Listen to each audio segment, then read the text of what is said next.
దిగులు పడబాకండి, రోగం ఉందని బాధపడబాకండి, పిల్లలు ఎట్టున్నారని బాధపడబాకండి, చదువులు లేవని బాధపడబాకండి, నేను చదువుకోలేదని బాధపడబాకండి, ఇల్లు లేదని అన్ని ఒక్క క్షణం పట్టదు, అన్ని వచ్చేస్తాయి. ఎందుకని? యెరూషలేము వెళ్ళకపోతే నీ యొక్క ప్రభు యొక్క ఏర్పాట్లో నువ్వు ఉన్నట్లయితే ఖచ్చితంగా వస్తాయి. అయితే సమయం కావాలి. తగిన సమయం ముందు ఆయన మిమ్మల్ని హెచ్చించినట్లు ఆయన బలిష్టమైన చేతి కింద దీన మనస్కులే, ఏంటయ్యా ఇంకా రాదేంటయ్యా, పిల్లలు పుట్టలేదంటయ్యా, ఉద్యోగం రాదేంటయ్యా, అదేంటయ్యా, ఇదేంట.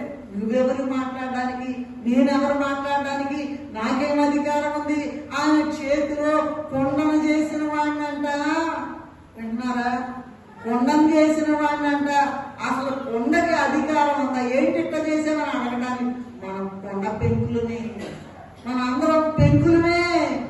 అయితే సర్వాధికారి ఆయన, నిన్ను నన్ను చేసింది ఆయనే.